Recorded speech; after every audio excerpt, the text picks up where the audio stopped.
मेरठ, भियाभान, गलिया और हजारों कहानियों का शहर। इन्हीं गलियों में ब्रह्मपुरी रोड पर एक साधारण सा घर था, जहां कभी एक खुशहाल परिवार रहता था। लेकिन साल 2024 की शुरुआत में वही घर खौफ की सबसे डरावनी कहानी का गवाह बन गया। एक ऐसी कहानी जिसमें प्यार ने रूप बदला और बन गया मौत का दूसरा नाम। सौरभ राजपूत, मर्चेंट नेवी का अधिकारी, सालों तक समुद्रों पर काम करता रहा। अनुशासन, जिम्मेदारी और परिवार से लगाव, यही उसकी पहचान थी। 24 फरवरी 2024 को वह लंबे समय बाद मेरठ लौटा।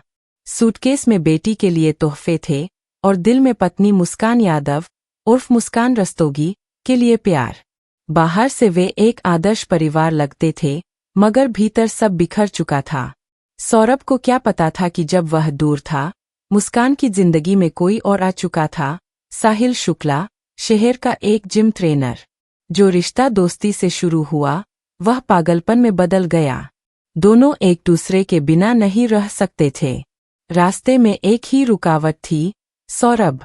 और फिर उन्होंने रचा ऐसा षड्यंत्र जिसने 3 जिंदगियां तबाह कर दीं। सौरभ के लौटने के कुछ ही दिनों बाद घर में खामोशी गहरी होती गई।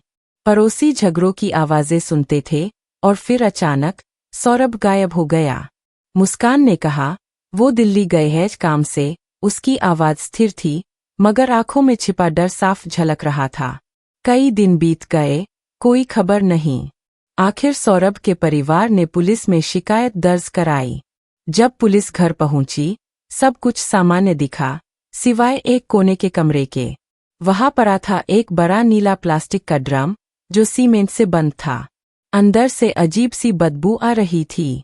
जब पुलिस ने उसे तोड़ा, तो नजारा रोंगटे खड़े कर देने वाला था। ड्रम के भीतर सौरभ के कटे हुए शरीर के टुकड़े मिले। जांच में सामने आया कि झगड़े के दौरान मुस्कान और साहिल ने सौरभ पर चाकू से कई वार किए। फिर शव के टुकड़े कर ड्रम में डालकर सीमेंट भर दिया, ताकि गंध बाहर न आए। उन्हें लगा उनका राज हमेशा दफन रहेगा, मगर सच छिपता नहीं। सीसीटीवी फुटेज, टैक्सी ड्राइवरों के बयान और होटल के रिकॉर्ड्स, सब कुछ उनकी ओर इशारा कर रहे थे। दोनों को जल्द ही गिरफ्तार कर लिया गया। पूछताछ में मुस्कान शांत रही। उसने कहा, साहिल ने मजबूर किया, लेकिन पुलिस के मुताबिक उसमें न कोई पछतावा था, न दर्द, सिर्फ